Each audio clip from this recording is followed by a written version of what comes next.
Hello, my name is Selena, and I am a part of the Let's Discuss A Course in Miracles webinar team here at the Foundation for Inner Peace.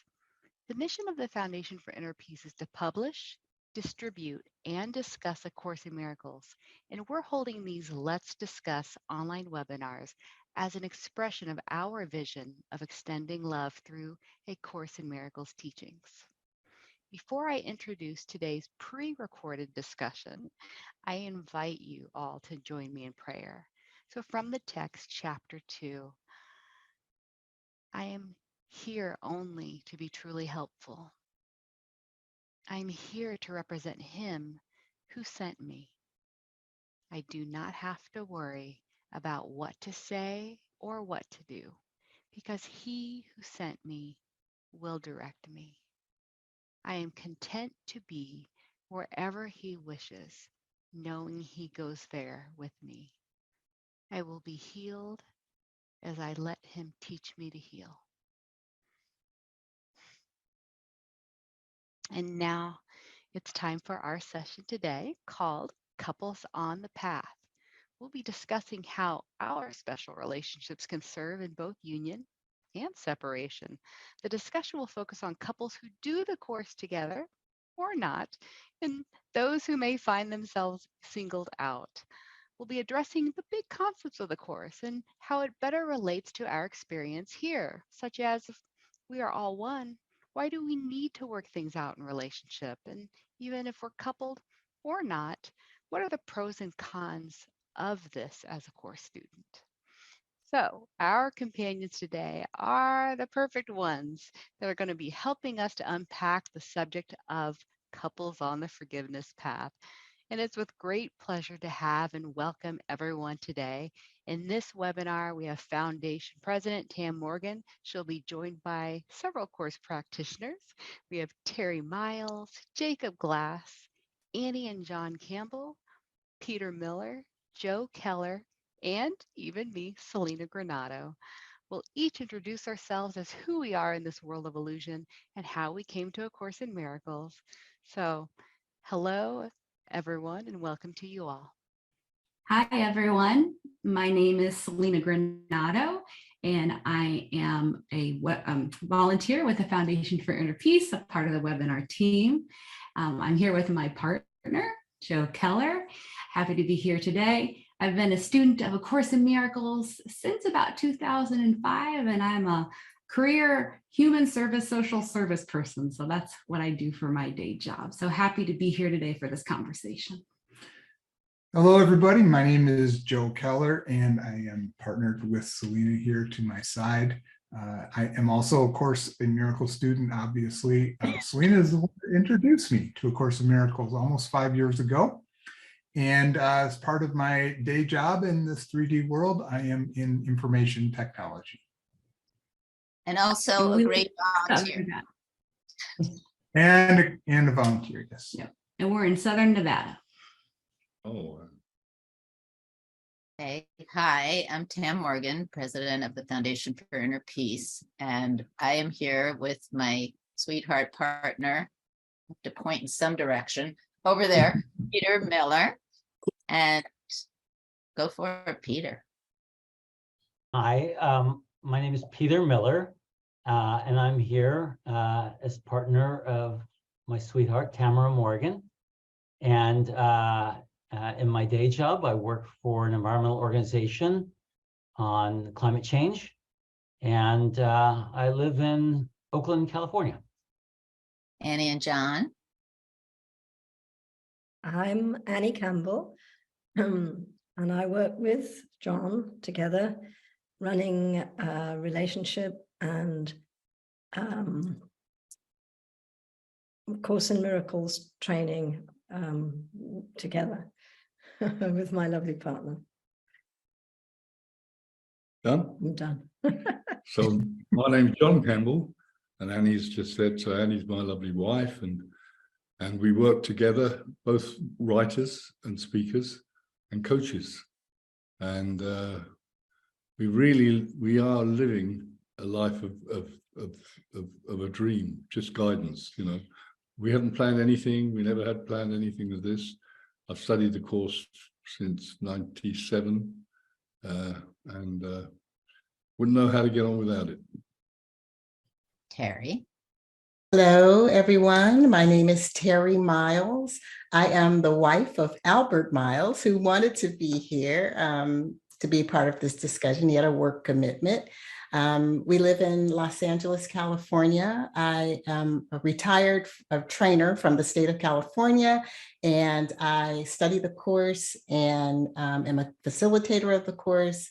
And I run 2 course groups two times a week. And I just absolutely love it.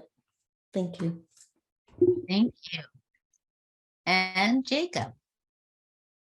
I'm Jacob Glass, and I am here in Palm Springs, California. I was trying to think, I started studying the course, I guess, around 1984 or so. And then in 1990, I started giving twice a week lectures on the course at the Unity Church in Santa Barbara.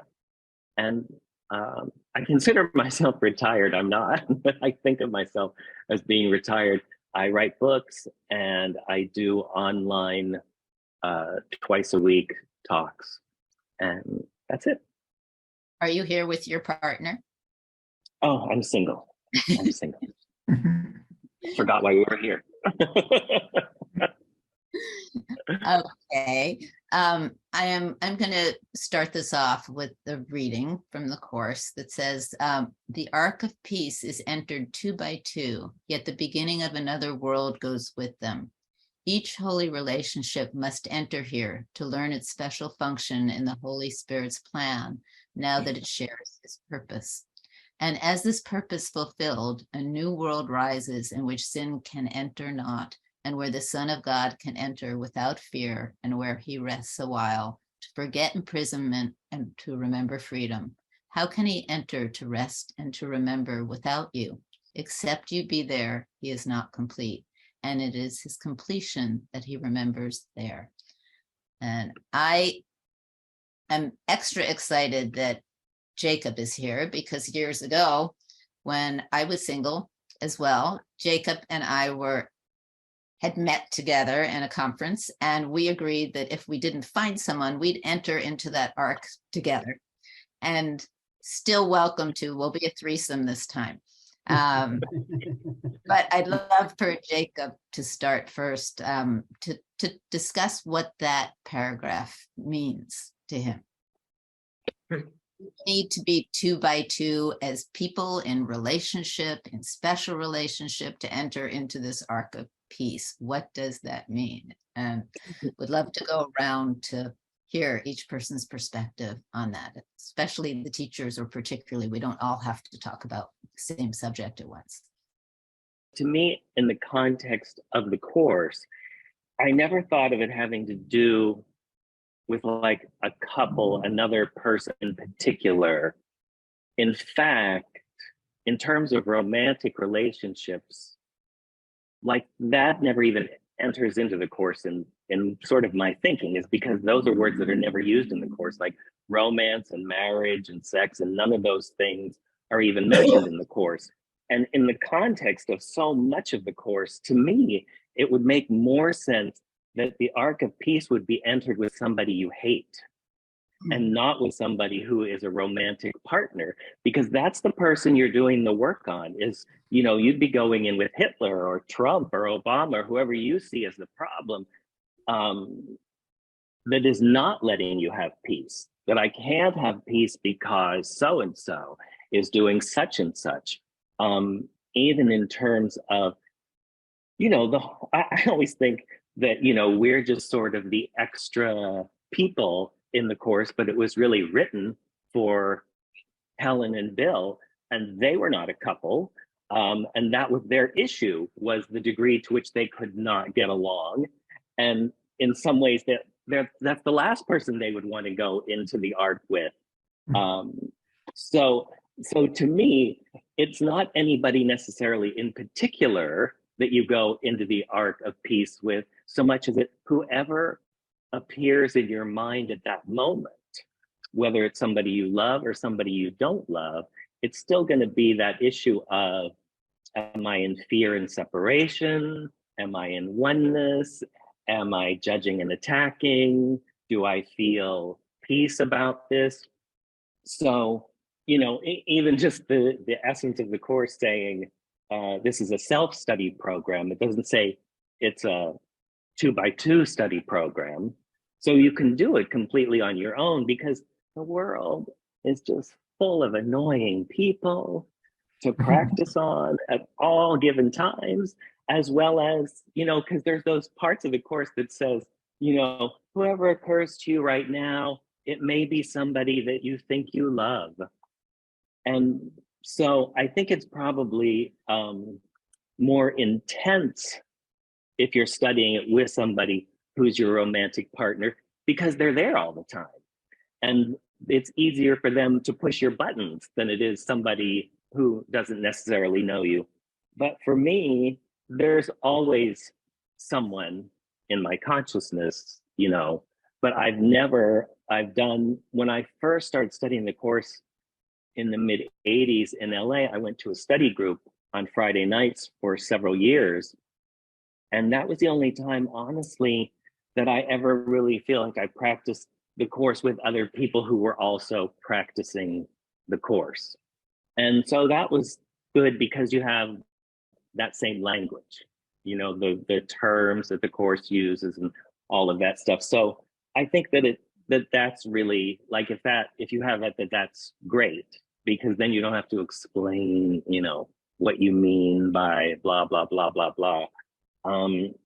But, you know, just even to say going it alone, I mean, we're never going it alone. There's no such thing as going it alone. So, I always feel like I don't feel like my practicing the course has anything to do with whether there's somebody to practice it with. It's more, am I willing to practice it right now? So regardless of whether there's somebody around or not, there's always somebody in my head.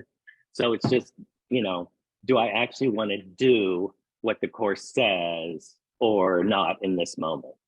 So that's sort of, does that answer?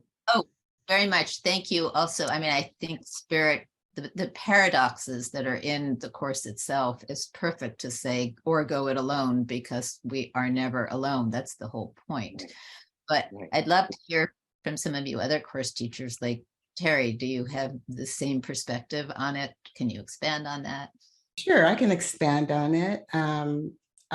For me, what the arc of peace is entered 2x2, what that means for me, as I understand it, is, as Jacob was sharing, I'm never alone.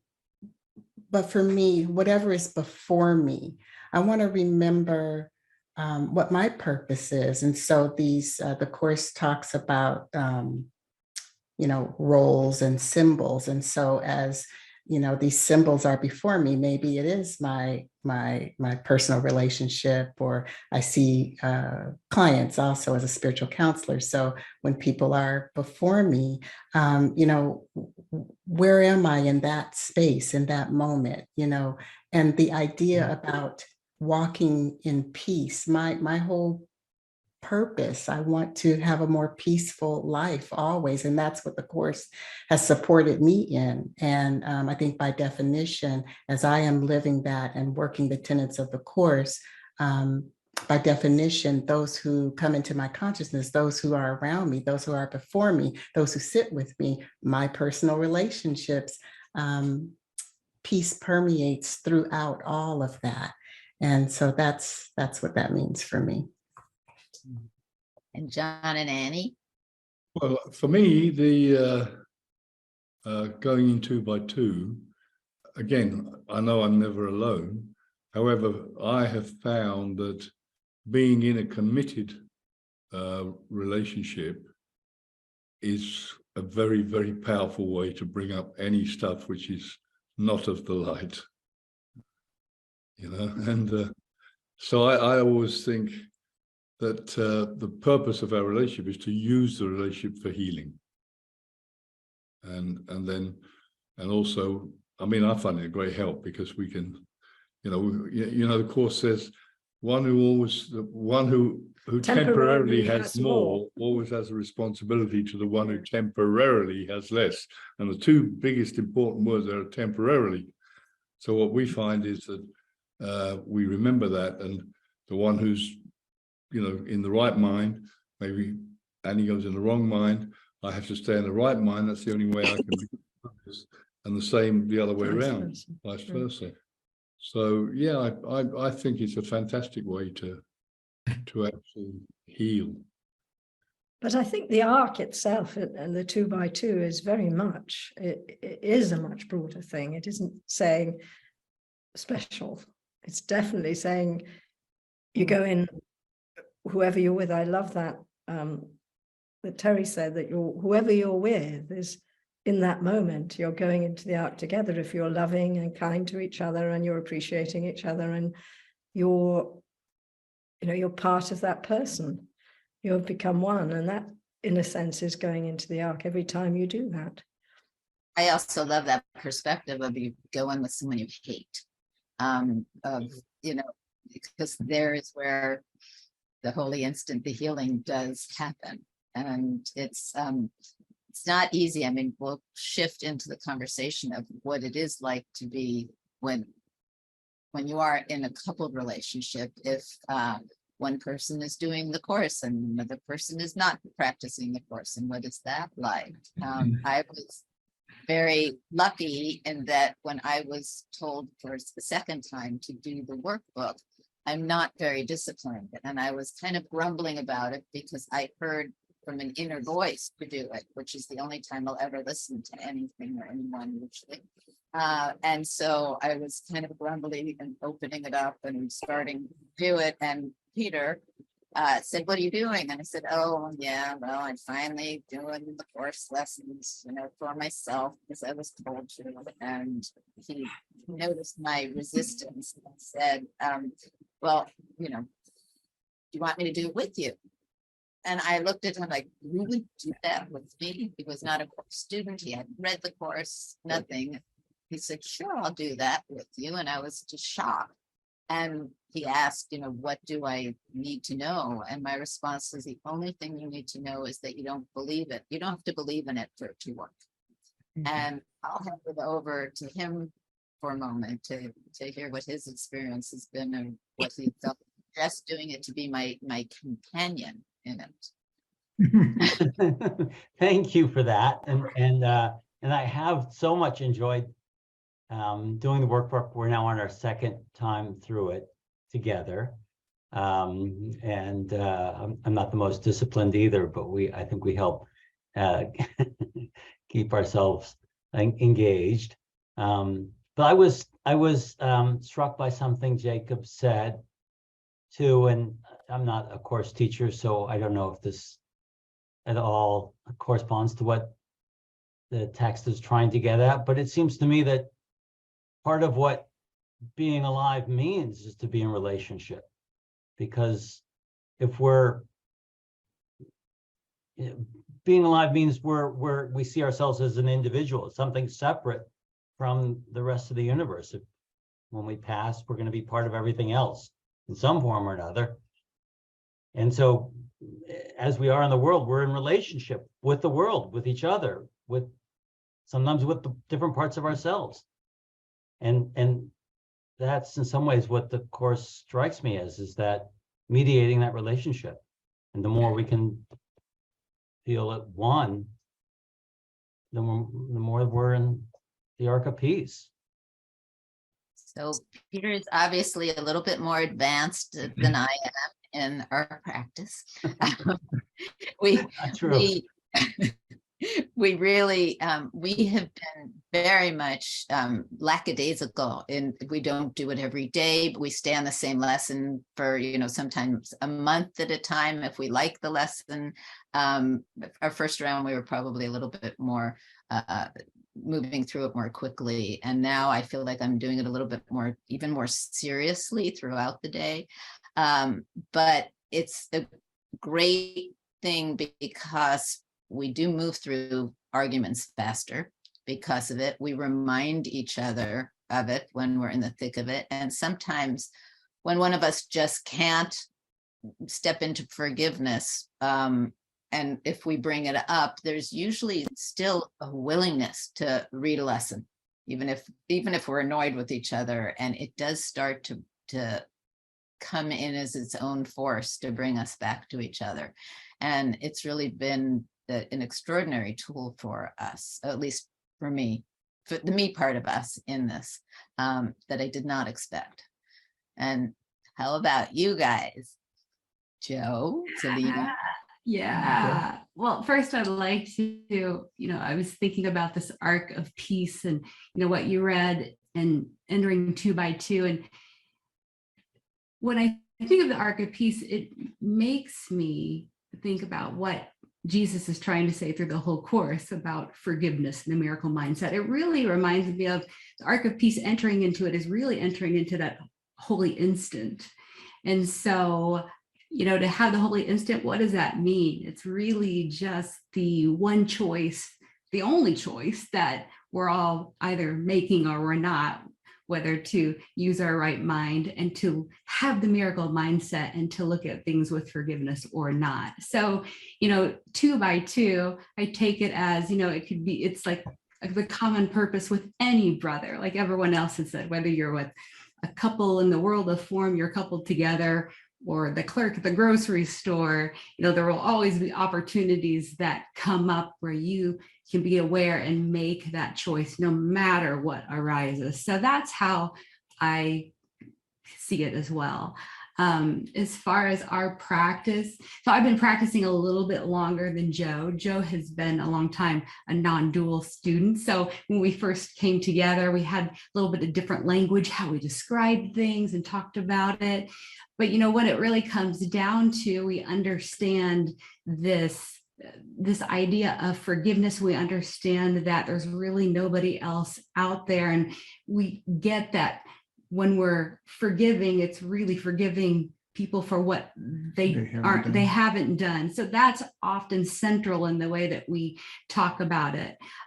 It's really beautiful to have a partner on the path that you can have these conversations with. Not necessary for sure. I've been studying the course for a long time, started it a long time ago when I was married, did it post-divorce, did it for many years as a single person. And of course, I've been with Joe now for 5 years. So I've had experience all through for many years in different relationship status. But to have that conversation and to remind ourselves, well, we know what it's for, and sometimes it's not even really to point out, but I remember what to do in my own mind. Like, even if there's something between Joe and I'm like, okay, I have an opportunity here on how to look at it and to ask for guidance from the Holy Spirit. And that's what a large part of my practice has been, is to remember to go there more and more. But as far as us doing it together, that's what comes up for me. Yeah, I think everything that everybody said has been wonderful. I mean, for me, I think Jacob, when you talked about, the second person isn't necessarily a person, or that 2 by 2 doesn't necessarily imply a person. For me, it's whatever that little bugger is that's in front of your awareness at that point in time. And it could be the grocery clerk, which always gets picked on, by the way. Poor grocery clerk, whoever that is.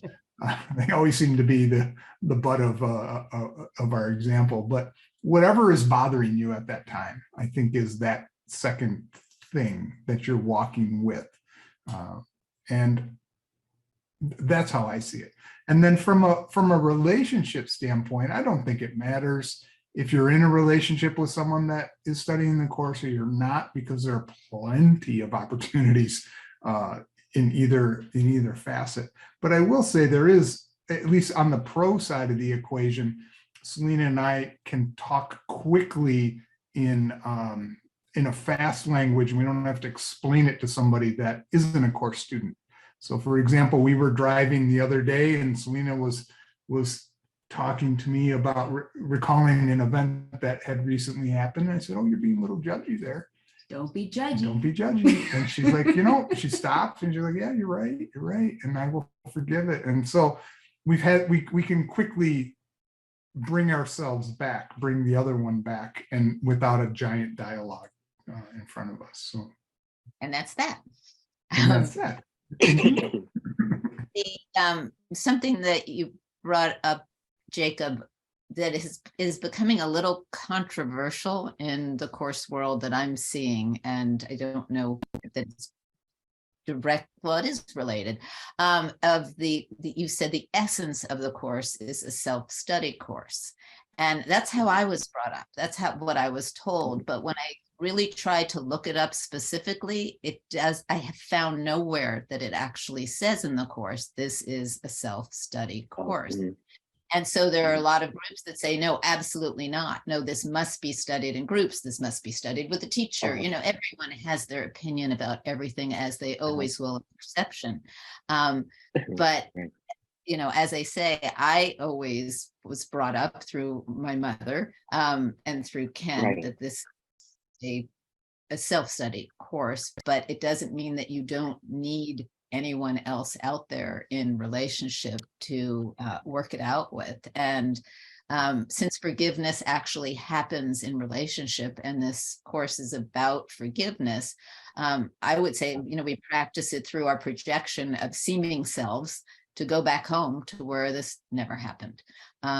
So it's again, one of those kind of paradoxical things where you can read the course and feel the essence is self-study. But you're always, if you're going to be with other people. And also there's all that supplementary stuff. So there's like journey without distance, and so a lot of times, you know, I get mixed up of where it actually was said. You know, was it said in the thing that introduces the course? Was it said in Journey Without Distance? Was it said in Absence from Felicity? Was it said? So, yeah. You get like one step removed from the course itself with the next group with the group of people who were practicing it, talking about it. And yes, so it does get a little confusing. And the other thing I would say too is, just to add to what Selena was saying, well, all of us, that we can have a relationship with our pet. We were doing a forgiveness podcast a couple of weeks ago, and a person has changed her entire life around her dog who was sick, and what it taught her to give up most of her life for caring for this dog in a special relationship. And that kind of brings me to the question here. Some of us have chosen partners, some of us hasn't, but what is the essence of people I will say misperceived, just from how I've been taught through hanging out with Helen and Bill and Ken and my mother, that the special relationship is a bad thing. We're not supposed to have this special relationship, when I heard something very other than that the special relationship is specifically what we're given at times to work through. And what would you all say about that? Yeah, I mean, I'll just jump in there. You know, to be normal on this path, to just be normal, I don't see there is any way out of having a special relationship in the world. I mean, we all come here, these seeming appearances with these seeming identities, with these names and, you know, these subject object. I mean, it's a world of dualism. So that's what Ken would say all the time, is just be normal, right? Yeah. Just be Dr. normal. Are any of you guys normal here? I haven't. Well, there could be, you know, I could imagine one saying, oh, I don't need a relationship. There's no, you know, just being able to live our lives in the way we know it. But again, doing it with such an awareness where we keep asking for guidance, where we ask to use the right mindset. It's that miracle mindset of how we are looking at the world. You know, going back to the opening quote, entering the ark 2 by 2, I mean, that's an opportunity, like I said, for the holy instant, but it's also taking your special relationship and giving it to the Holy Spirit for their purpose. So I don't really see there's any way around not having special relationships. It's about taking a special relationship and looking at it. Who are you looking at it with? Right. Well Yeah, said. and I think what comes up with me, because I used to listen to Ken teach, and the one thing I remember him really, really banging on about was he kept banging on and saying, people got to remember that there is nothing in this book which is anything directed at the level of form. Nothing. Not a single word in this book is directed to the level of form, to change any behavior, nothing. It's all to change the mind. So a lot of people come to me and say, oh, well, doesn't the course say you can't have a special relationship? No, you don't have to give up anything. It's about who you do it with in your mind. And I think that was what big lesson I learned from Ken. And I think if you deny any part of your life, you're making it as real as if you're obsessed with it. Yeah, I agree with that. I enjoy my relationships. I'm careful not to idolize them, to look at them through the lens, which vision, which lens am I looking with? That with the ego's lens, which is upsetting and divisive and with rancor and anger, or can I pause there? The Course mentions many times, stillness and quiet and still. I think it's over 600 times.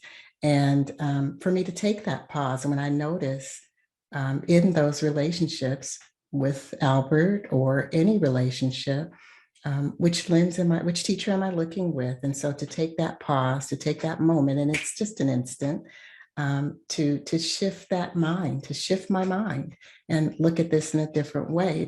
Am I always good at that? No, but I know that that's there and I can turn to that at any moment. One of the things that I asked Albert about, if there's something that he would want me to bring here today, just because he really wanted to be here and I wanted him to be here. And one of the things that he shared with me is that the Course helps to not make the meaningless meaningful, not going down these meaningless conversations or things that really add to divisiveness and separation, to just take that, as I was speaking about a moment ago, take that pause. We don't have to go down that rabbit hole to just turn that over. And that's what I think also has helped or helps our relationship. We have a very peaceful, loving relationship. And I believe it is because we walk this journey together. No, we don't study every day and read the lessons together and all of that.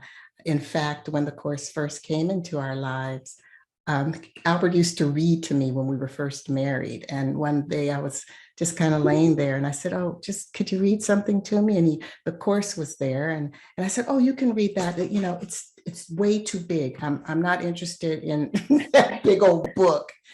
And he kind of starts reading and he says to me, it's not that kind of book. And so I'm like, oh, okay. I don't remember when that was, but shortly after that, I did begin to read it and then obviously become a student and then a facilitator. But yeah, I lost the question, but I'm finished. Well, how did the Course come into your lives or Albert's life first? Oh, yeah, it came in around 2014. He somehow came about it, and I think it was through reading Disappearance of the Universe, and then being introduced from there introduced to the Course. And we have the Course book, and we there was a group that met at our spiritual center, Agape International Spiritual Center here in Los Angeles. And we were able to attend a group in person, and we began to attend that group pretty regularly. And from that point on, we've just been pretty consistent with studying it. Thank you. And Jacob, back to special relationships. You can have a special relationship, obviously, with anything. And I remember years and years ago hearing, this was actually Marianne Williamson who said this, and this was like right the first few years when I was studying the course, and this was in LA, and so many of the people who were coming there were younger people. So I was in my 20s, and lots of people in their 20s, and I remember her saying at the time, she said, most of us have had enough experience now in relationships to know not to make another person your source. She says, but it seems to me now that what a lot of people have done is just done that with their career. And I think that it's only a million times worse than that now, in terms of, well, okay, I'm not going to make this romantic partner the source of my good and my special relationship, but my career will be that. And that's how I will feel special in the world. And that's what will make me matter. And that's what will give me security and give me safety. Because even it just cracks me up when you said, well, this is controversial in course communities. And I'm like, how can something be controversial? Oh, I wonder. Unless you've made the course special. Right. So Yeah. like making the course is now this thing that you have to quote chapter and verse, and there's a million, and you're not doing it the right way. This is the right way to do it. And only the people who are doing it this way are the right way. And we're the pure ones, and you guys are doing it wrong. And it always takes me back to Bill saying, rip that page out of the book. Because if you're fighting about the course, you're not doing the course, and nothing is worth fighting over. And then that fabulous part of the course that says, forget this course and come with empty hands unto your God. Well, so we live in a world where you can make anything special. People make, well, I have 2% body fat, so that's what makes me special. So it's my relationship with how I look and how, I have this many followers on social media, and So you can just make, it's all that, I used to say, it's like Moses, where the second he would turn his back on the people, they would just melt everything down into a golden calf again. It was like, if there's not something around, I'll find something to worship, to make my God, to make the thing somewhere, something here. If there's not somebody doing this, if you have the nerve to go up into the mountain and leave us, then I've got to find something. So to me, the idea of not having a special relationship is ridiculous, because we have them with everything all the time. It's just, I tell people, I look in the mirror at least once a week and say, I'm on to you. I know what you're up to. I see what you're doing. Don't even. Because, anything, I'll have a pen that I have a special relationship with. Where's that pen? I can't write without that pen. It's not going to be any good if I don't have that special pen. So, I think it's just that ability to, like the course says, to laugh the ego away in those moments, that to just laugh at whatever you've made special in that moment. Because you can sort of see, you can be on to yourself and say, I'm not going to be somebody who doesn't have special relationships. If I can just catch myself every time I've started to the hook is in and I'm going, and just say, wait a minute, I surrender this, to whatever, to Jesus, to the Holy Spirit, to God, to whatever. It's, to me, that's it, is I just watch how quickly I can get, what's that person doing at my table at the restaurant? That's the table I always sit at. That's my table. I can't be happy here if I'm not at that table in the restaurant. So it's just to see the constant insanity that, you know, everything is special when you're insane. And, So, and to take that to even a more insane place, to truly love your special relationships, because I actually had a special relationship with a pen who I called William when I was in high school, and I lost it everywhere, found it everywhere, until I actually left it at a tree on purpose, and let it go. But and saw, oh, I can still write without my pen William, or William Penn. But I remember asking my mother as she got more and more into the course, and I was about 16 at the time, you know, how you doing, Mom, with the course? I might have been 17. And she said, well, you know, I'm practicing, and I, you know, I really starting to understand it on different levels. And I remember I was just asking her, beating around the bush around a question. And she said, well, what do you want to ask me? And I said, this special relationship thing, are you really going to give up special relationships? And she looked at me, she said, why? I said, because I don't want to not be special to you. And it was such a wonderful moment between us for her to explain her perception of it, which is her special relationships are where her greatest learnings are, and she loves them. She's not pushing them away. She's not making them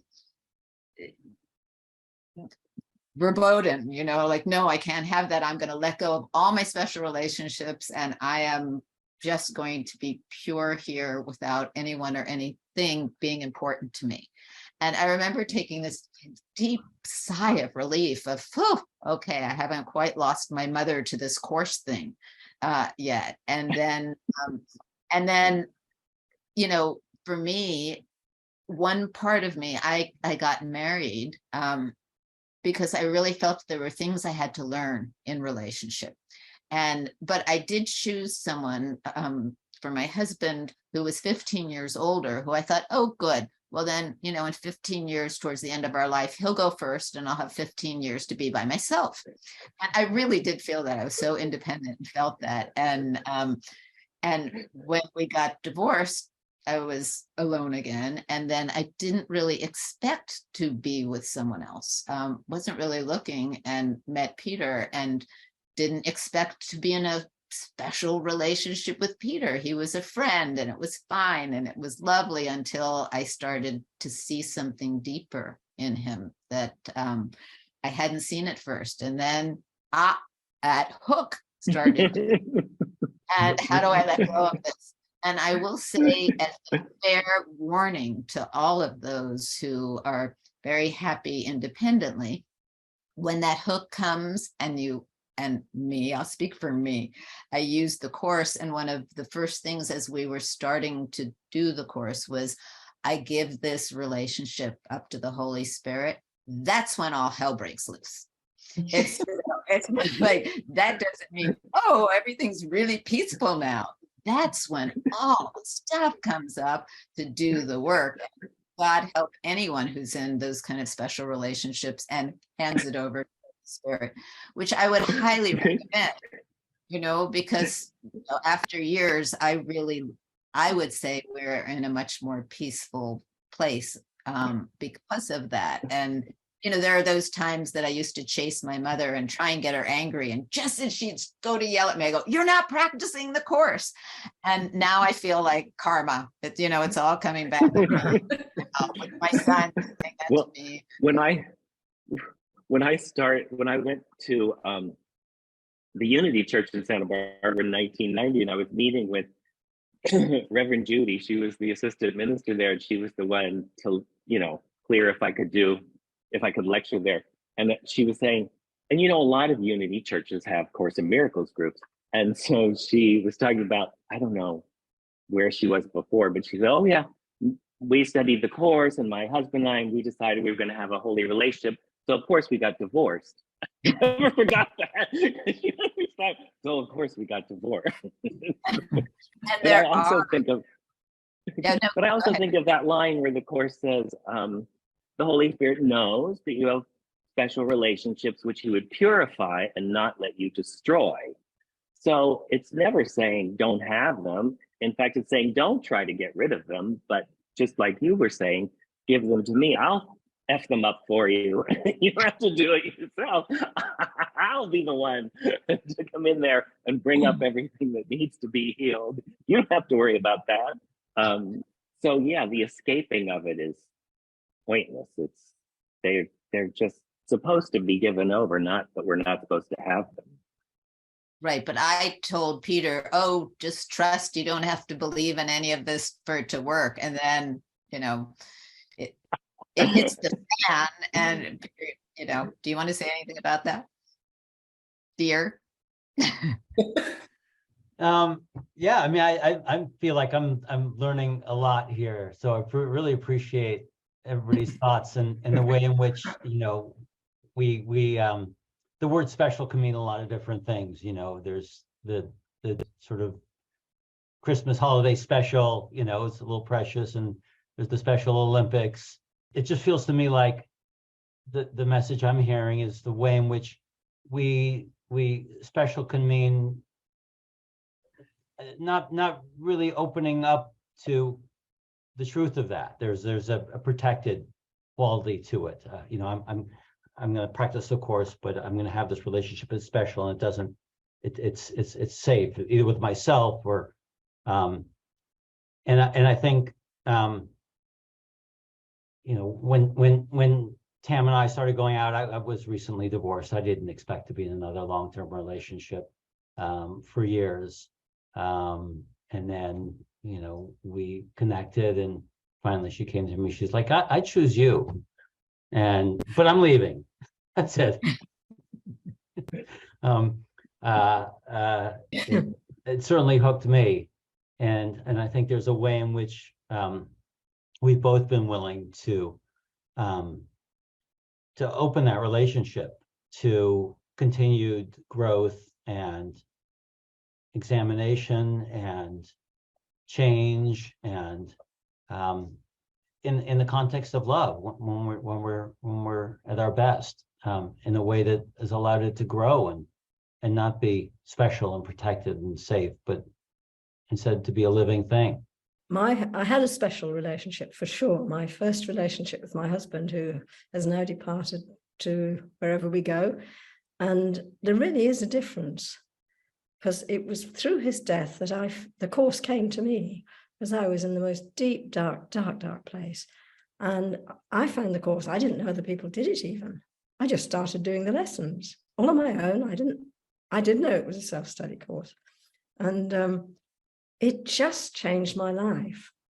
And I had 10 years single, did plenty of dating, learned lots about guys.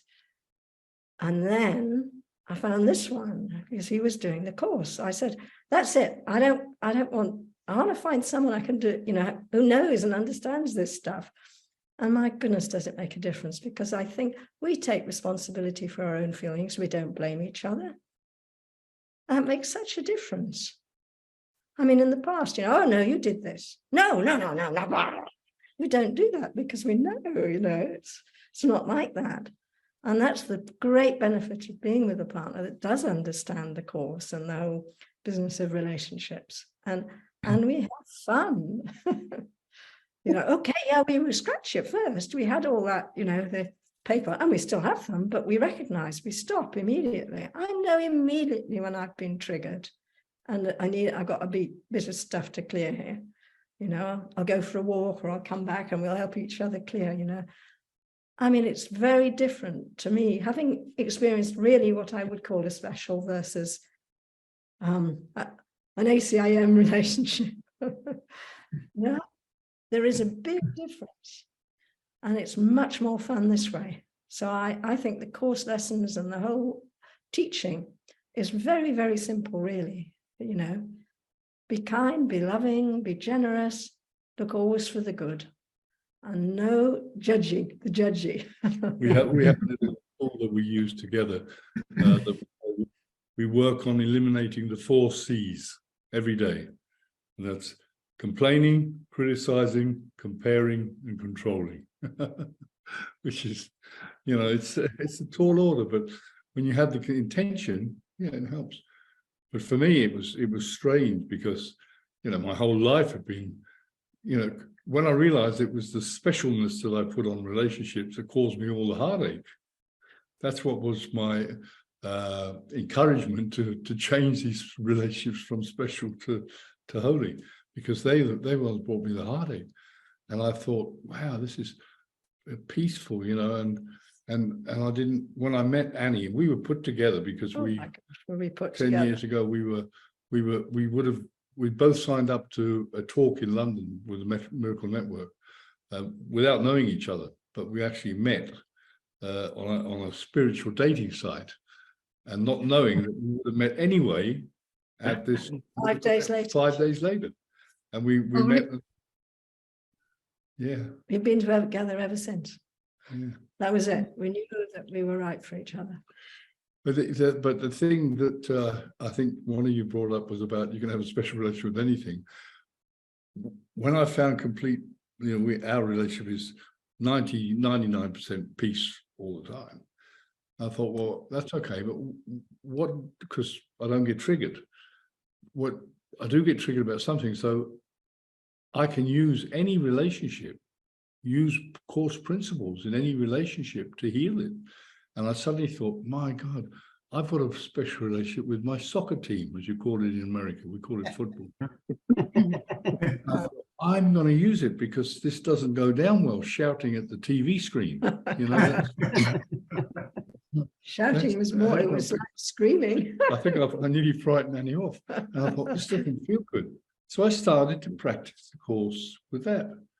And it transformed my experience. I still love the game. Nothing wrong with that, enjoying that. But, before, if we lost, like I'd be on the floor for a week. And if we won, I'd be on the ceiling for a week, And then I decided I'd like to introduce the course into football. And that's what I do. So I work with football coaches, never talking about Jesus, never talking about the course, never talking about God as such, but getting them to change their mind, getting them to realize that focusing on themselves rather than beating and destroying another team, just focus on maximizing their performance themselves. And it's been such fun. So you can use the course principles in any area of life. That's the beauty of it. Absolutely. And I have to say, I love yelling at the screen, in sporting events, but I don't fall on the floor if I lose or not, if my team, but I so thoroughly enjoy the drama and the play of it. And sometimes, especially if I'm sitting next to Peter, he always has to be careful because I might punch him in the arm or, grab or squeeze him too tight. But I love that. It's part of the love. It's not part of the steady line necessarily, but there's still joy in it. And, it's up to Peter whether he tells me, please stop, that hurts. And, vice versa if we get too excited. But there is, I've noticed in many people, I would say a fear about something being too peaceful in a relationship. I grew up in New York, and if I would always go for the conflict or the grit because it made me feel alive. And that's why I'm glad you use sports, because I feel alive without the anger, even if I'm yelling, oh, you missed the ball or anything like that. And there is a way to merge the two where life isn't boring if it's peaceful, it's actually joyous. And you can still have vitality and expression without it being flatlined, because, and that's what I'm learning, particularly with Peter, because I used to go for partners who were really difficult people and often angry themselves, so that I'd have to bring light and healing or anger towards them, whatever it was. And this deep attraction to peace, Peter has been that for me more than any other partner. And I'm noticing how beautiful it is, yet that you don't have to think you're fixing something. You're actually deeper and deeper into this love and healing. And it's probably one of the most exciting things I've ever felt. And I just wanted to represent that aspect because it's been such a learning of why do we choose peace? We sometimes think we want it, but when we look at our lives and what we create, we don't because it feels too bland or boring. And it isn't that at all. And what do you think about that, Joe? I agree. I think, looking back at my previous relationship, I was married for 13 years, then divorced for several before I found Selena as well on a spiritual dating site. So yay for spiritual dating sites. And I was in Michigan, she was in New Mexico. So that was a true long distance relationship in the beginning. And I look back at my relationship, my first relationship, and there was a lot of frustration and arguing and me trying to be right or her trying to be right. And it wasn't very joyous. I mean, there were moments of joy, like, hey, I won the argument, so good for me, right? And that lasted for a few minutes until I'm not sure that was really joy in the way the course. Not in the course sense. The ego's definition. The ego's definition, yes. And then I met Selena, and I don't know if the course says this directly, but my experience has been that at the core of who we are is just peace and love and joy. And so you start peeling away all the things that you aren't, and that which you are begins to shine brighter. And so Selena and I have actually had several conversations where, we told each other, this is very peaceful. This is very loving. We do not have very many disagreements. We do. She's usually wrong, but I'm kidding. There is no one wrong. But it's a great experience when you can be at peace for the majority of the day and the majority of the night, and just feel that loving wholeness. I think is beautiful. But you don't have to have a partner to have that. You can be that on your own, of course, right? Yeah. Tam, when you were saying earlier about experiencing that joy and just still having fun with the play, that made me think about what I have learned from the course about it's really a process of that's really remembering who you are and not taking the world seriously, starting to laugh at it. That's an experience of what the course would call the happy dream, is when you can start looking at it like that. And so, that's what that reminded me of. I chuckled so much earlier when Jacob said he looks in the mirror once a week and says, I'm on to you. Because and then went on to talk about, when you really take a step back and you can look at the insanity of the world. I think that's really what it's about, is, being able to take that step back. And again, I'll use that. What a great practice of bringing that into your awareness and how you look at it. I mean, it's really all comes to awareness, and which is ultimately making that choice. How are you going to look at it? How are you going to look? And boy, that comes up in like so many different ways. I mean, you just can't name them all. But in this experience of form, oh my gosh, do the opportunities arise. So if you're quiet enough and you're still and you look back, you're going to notice a lot of insanity and things that come up for sure that you can use. And Jacob, are you single by choice because this feels the best to you, or happenstance? Jacob, we can recommend a spiritual dating site for you. Wait, you can. Before you answer, what are these spiritual dating sites? What yes, what people are going to want to know who are watching. Yeah, exactly. Which one are you on? Spiritual singles. Spiritual singles. Yeah. Yeah. Same one. Fantastic. I mean, I I have to say, you know, people say, well, that's not Course in Miracles, you know, and I'm thinking, great, will you?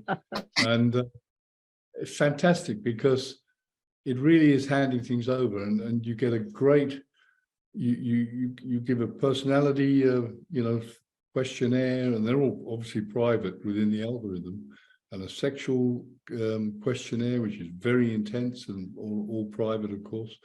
So you know, it means you can cut out a lot of errors on the way, you know, because we found it fantastic. A wonderful site, very great integrity. I'm That's so- great. You guys found And not sponsored in any way. No sponsor. Yeah. Jacob, You should sorry. try to get one now. Yeah, right. I'm sorry, Jacob, we got a little sidetracked. I don't really know. I don't have an answer to that, but I don't have an answer to. I started studying the course 30 or 40 years ago, and I know less now than I did the day I picked up the book. So Yeah. I don't have an answer to that, to most questions about my life in general, why I live where I live, what I don't have any, I'm like, it has gotten more intense than ever, that my sort of main thing in life is, I don't know what anything, including this, means. Therefore, I don't know how to respond to it, and I will not use my own past learning as the light to guide me now. So that's, I just keep learning less. I just know less and less, less as I go along. So I just, why am I single? I don't have any idea, Tam. I don't know. No one has showed up so far. I don't know what would happen if someone did. I don't have any answer to those kinds of questions about sounds like my life. You turn it over. You turn it over. I turned everything over. Yeah. Yeah. I will just say, this is a little side thing too, that that some people have been upset at I have a picture, my still picture that goes up because my finger is like this on my glasses and they think I'm flipping them off. And there's a question mark tattoo that I have there. And people are saying, what is that doing there? And it was actually, I got this with my son, got a tattoo when he was going off to college.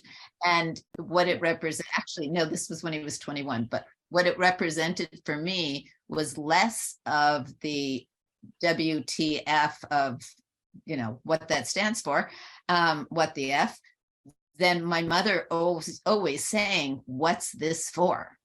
You know, and that's what we go through with the course. What's this for? And it's like, I don't know, you know, and it really does. This has nothing to do with anything, but I have to tell this story anyhow. And this is just the way I remember this story, so it doesn't mean that it is actually true. Welcome to all of our lives. But this is how I remember it. Is that I think the first time I went to the Miracle Distribution Center conference was when your mom was speaking there, because I'd never seen her before and I had always wanted to see her. And it was probably the last time she spoke there. So it was, you know, decades ago.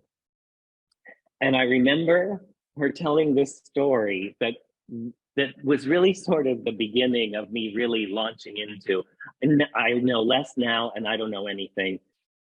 She was telling this story about how, you know, the foundation they had already switched from their original name to now with the foundation, and they were all praying all the time about what to do with the course. And Judy kept asking Helen to ask Jesus for a 5-year plan. Yeah. So because, you know, that would make sense. Just, you know, Judy was coming from, we have a foundation, you know, you get grants and you do business things. So she kept saying, ask Jesus for a 5-year plan. And so they did one of they're sitting in meditation and they put it, and so Helen says, Jesus says that you're on a need to know basis.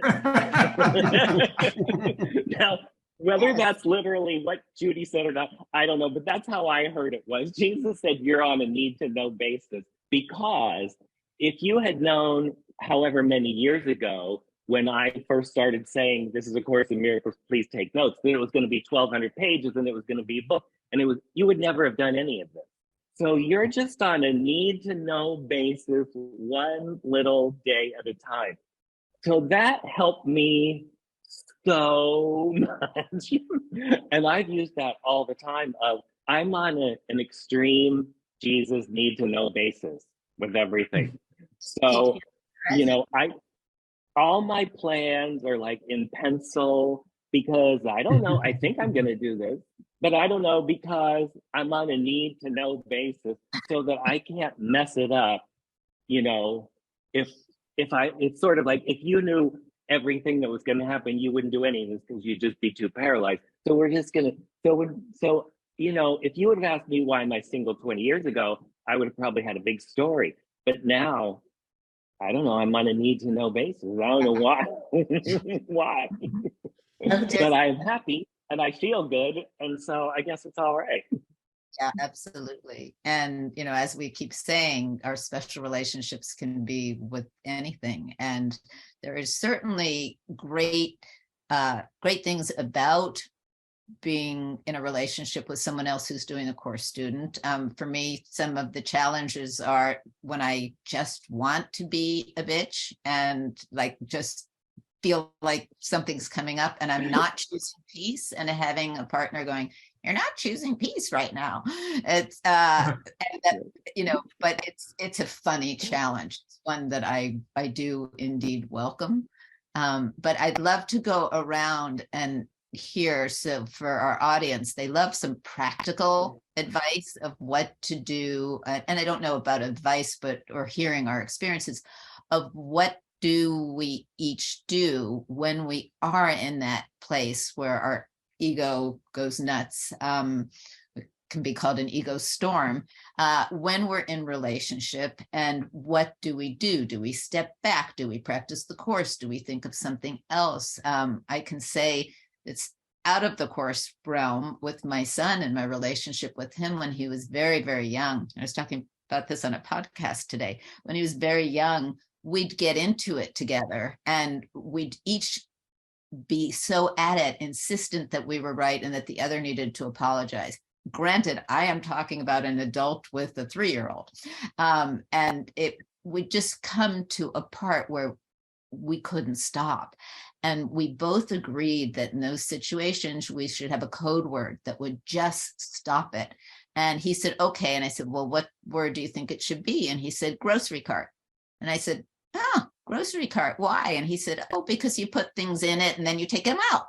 And so we had this word when we would start fighting where we realized it was just untenable, that it would be grocery cart, and we would drop it. And what was really interesting to me, one is that he could do it.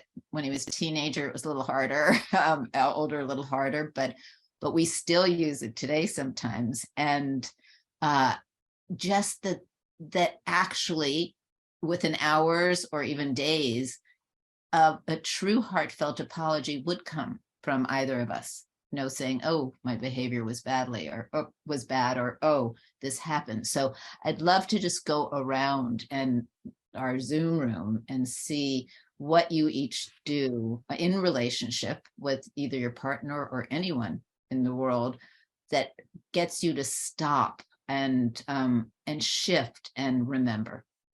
So what first came to me when you posed that question was really start off with, how I wake up and start the day. And so this practice is always going to be a practice about the mind. So I'll go there first, and I will have a meditation in the morning. And if I don't have time, I'll say, Holy Spirit, you're in charge.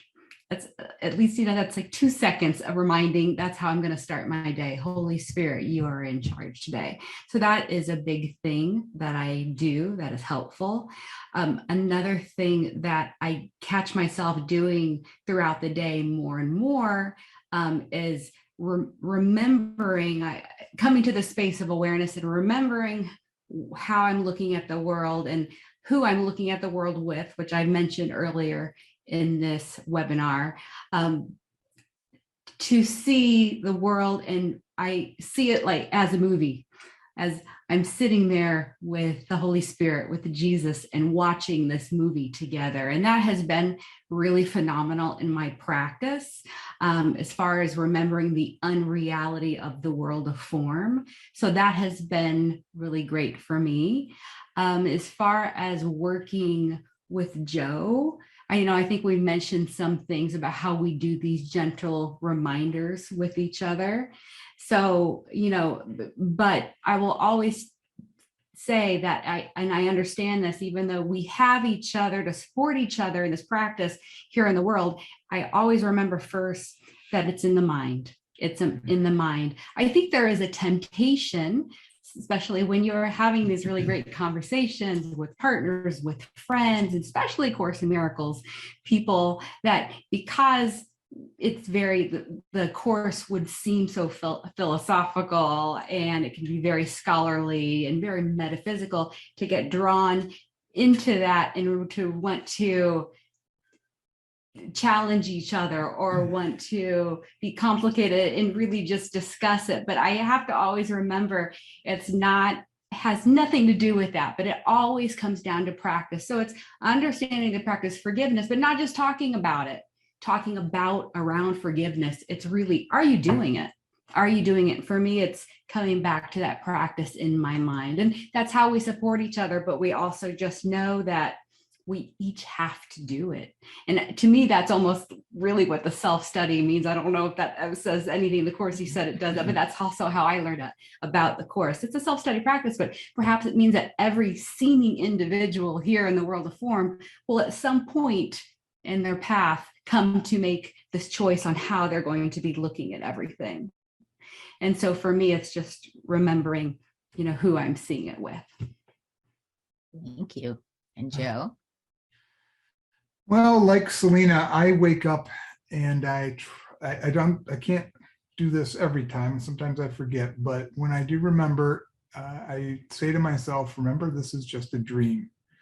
But I try to pause there and let that sink in, because in reality, we are these bodies which are an effect, not the cause. We aren't truly here. And when you really let that percolate down into your being, it changes your perspective. It has to change your perspective. It's a natural shift of looking at things, not from the ego, but from a place of awareness, a place of stillness. And I will say that I'm not at all perfect in the application of the course. And there will be times where Selena and I will have a disagreement, or the clerk at the grocery store has done something wrong. And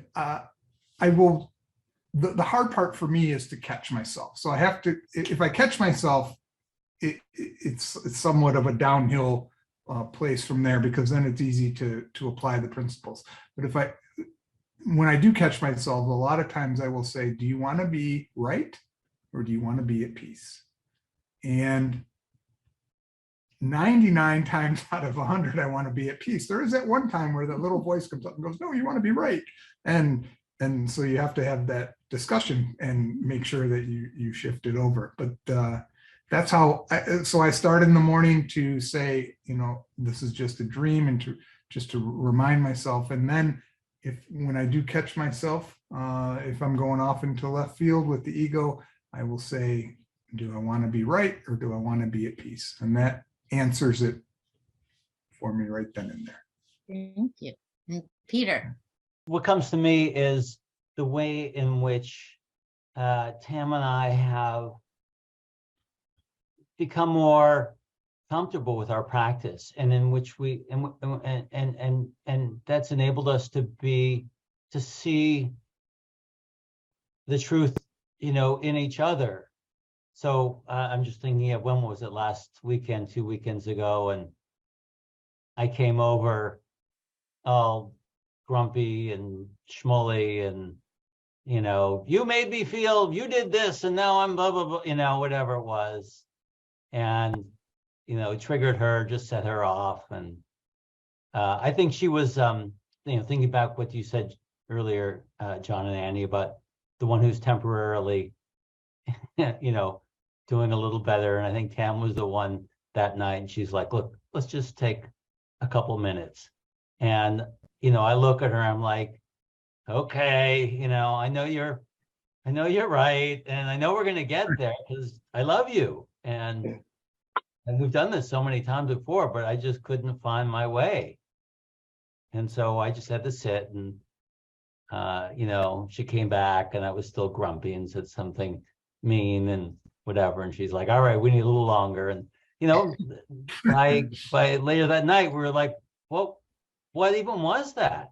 What, like, there was so little like, oh, I was right, or this is what happened. It was hard to even reconstruct what it was that, it was like a squall blowing through and just some storm clouds passing through. Thank you. Yeah, the reminders are really good. And the stepping away for a moment and not just staying in it sometimes is helpful to my practice as well. Annie? I think exactly what you said is stepping away.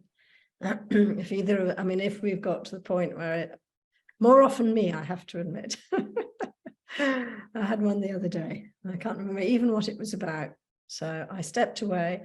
I walked up the hill, out onto the hills, and I sat on a rock and I did the day's lesson and meditated. And I came back and I said I was sorry. So stepping away is definitely a tool that we use. And but I think the other tool we use, which I really love, and I think it really is in the morning, we do an appreciation to each other. We say what we appreciate about the other person. We're sort of looking at everything that's sweet and nice and wonderful about why you're spending your life with this person. And we do tend to forget in the daily mail, the gorgeousness of each other. And that's one of our definite practices, isn't it? Mm-hmm. And I think that's why we have fewer rucks nowadays, because we're very aware of the, being blessed, I feel blessed in this environment and relationship. And we have definitely allowed ourselves to be guided. We never set out to go and live in Spain and run a retreat center in Spain. We didn't have it in our heads. It came in. We've literally been put here, And it's fascinating that when you really do begin, letting go is the biggest challenge for me. Letting go and letting that voice lead me.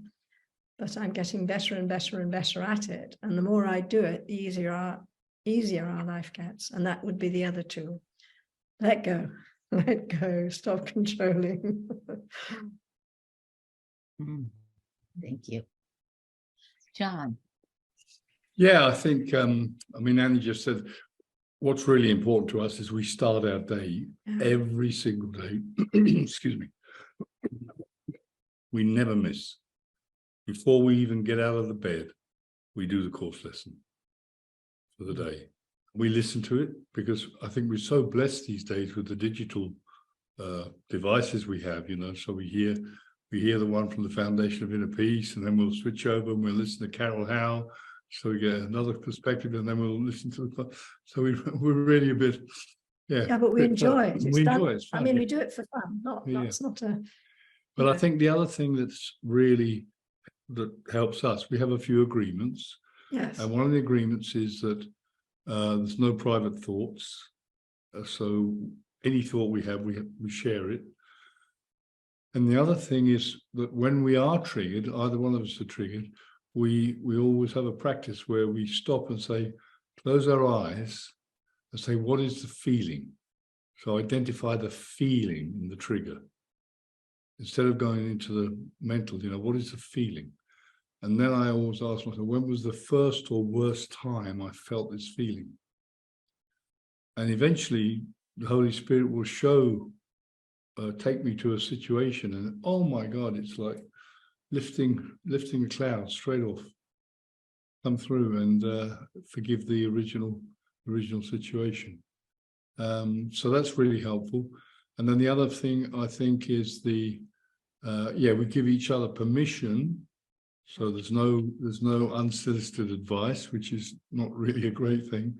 So we give each other permission. We have a standard agreement within our relationship that we are free to ask each other or show each other when we think that we're going off the path somewhere. So plus we have another thing that we do which is very helpful, which is always, we call it our reality check. oh yeah, reality check. Very important again. I'm thinking he's thinking this.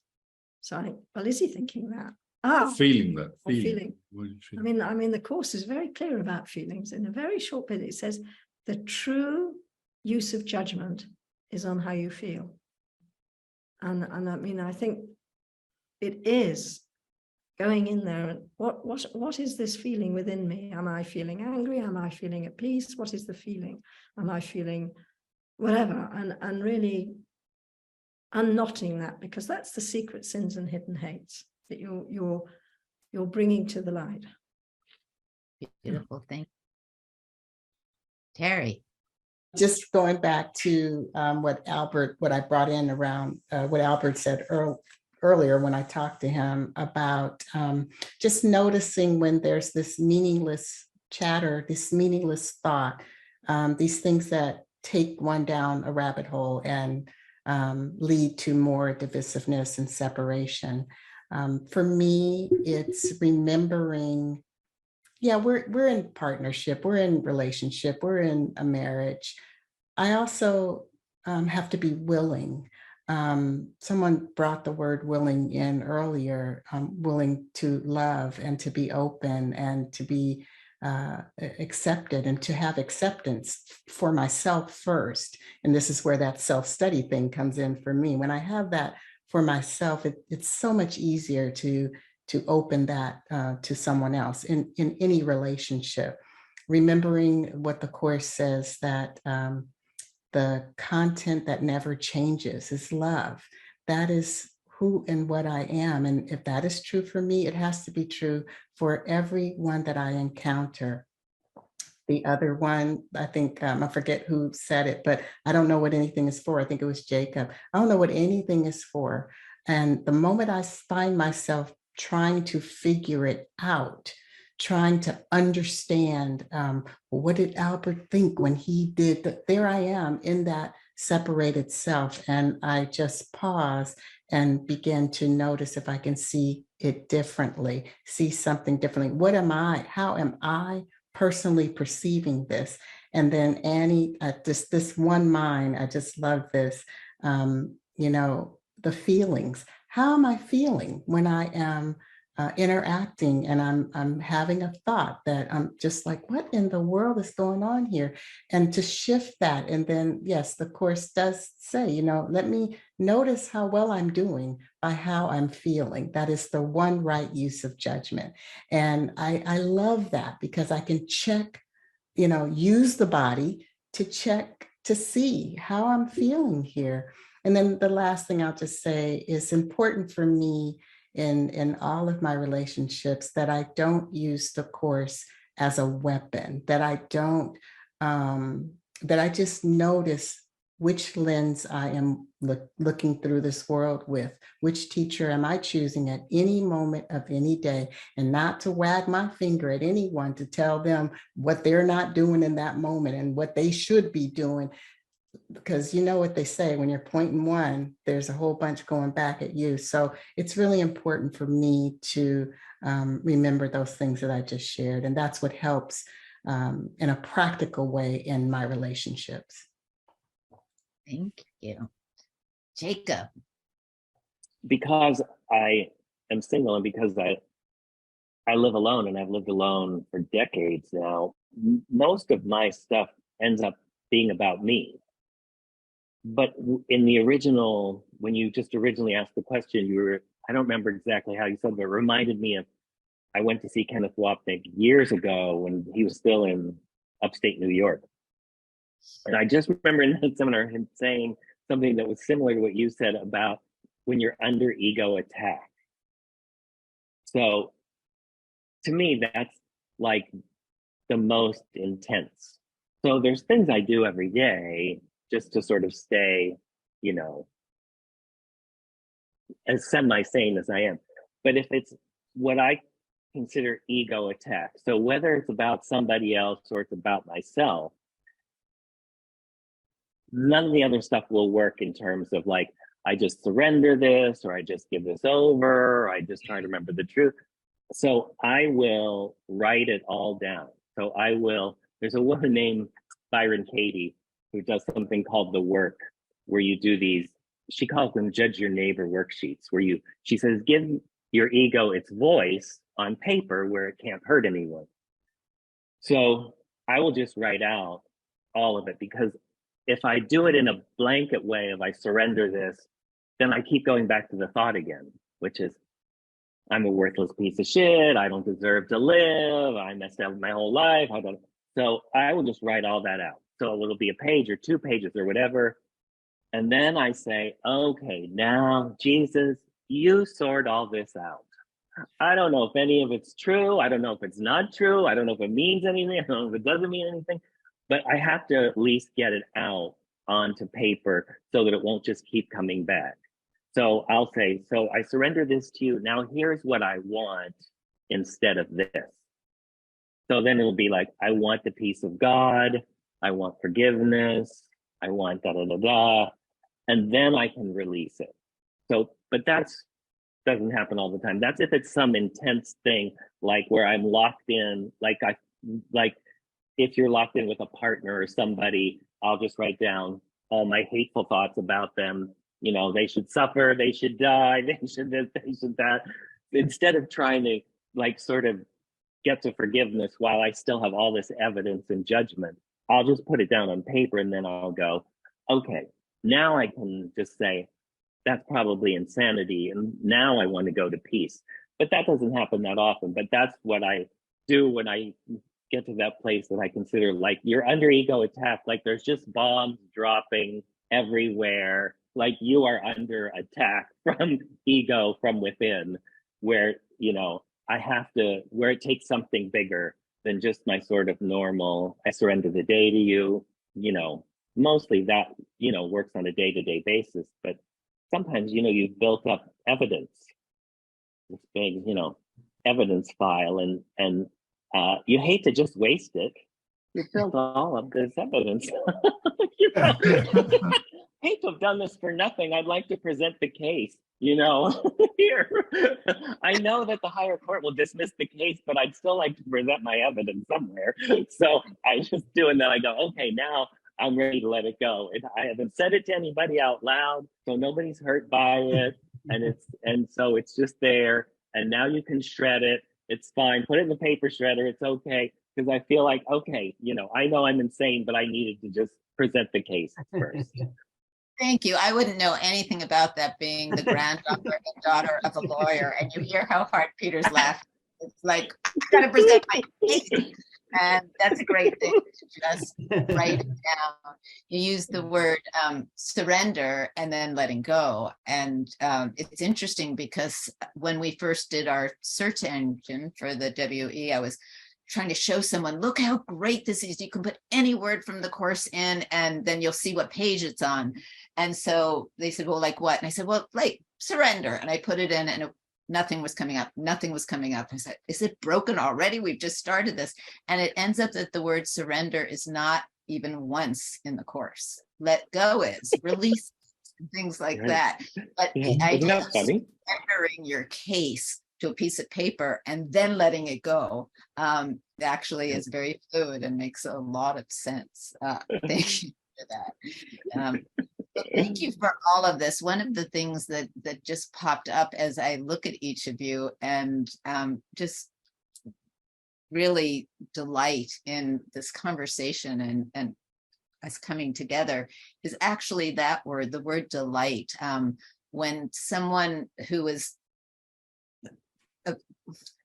I don't even know how to say it because he doesn't represent himself as this as much as he walks a very enlightened path, teacher, and his students couldn't understand why he was in a relationship. If he's so enlightened, why is he married?